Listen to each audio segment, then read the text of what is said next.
Back again with our title partner, Chris Lorenz. Chris, we have so much back and forth and so many questions from people.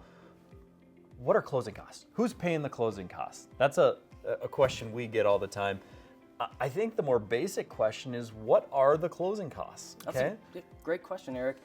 A lot of times people don't know where the closing costs are going or where they're coming from. So again, what we do as a title company is we work really closely with our lender partners, our real estate agents, and of course, the people within the transaction who are either purchasing or selling a house to make sure there's a lot of transparency on where those numbers are going. So for closing costs, there's anything from lender's fees, there's owner's policies, there's lender's policy, there's closing and exam fees.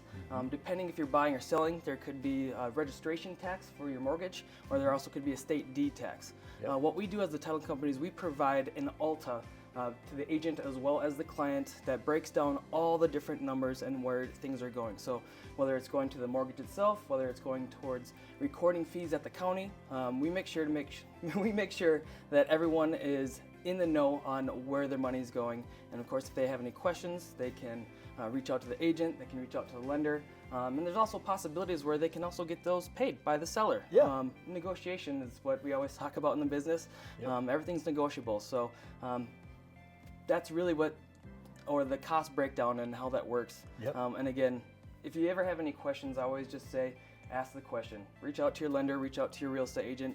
Usually they can clarify a lot easier and a lot more precise on what is needed or what's going to be happening at the closing table. Yeah. Now, Chris, I've been selling real estate for almost 20 years.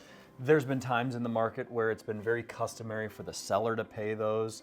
Lately, it's been pretty customary for each party to pay their own closing costs. And we do have to remember that both parties will have their own costs of sale when Correct. doing this, right? And so really, just like you said, it becomes a negotiation. Who has the more leverage? And from a lender standpoint, we talked with Matt on a few videos ago. It may make sense to increase the purchase price and have the seller pay some of those.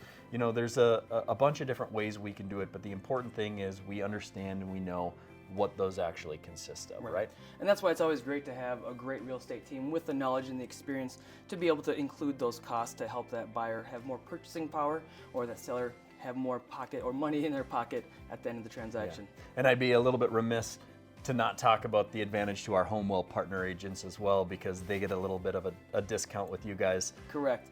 Yeah, working as a team is great because, again, the transparency is there. We've worked together for years now. We know how the ins and outs go within the transaction. And again, the consumer essentially benefits the best from this because they get to save a lot more money in their pocket. And at the end of the day, that's what it's all about.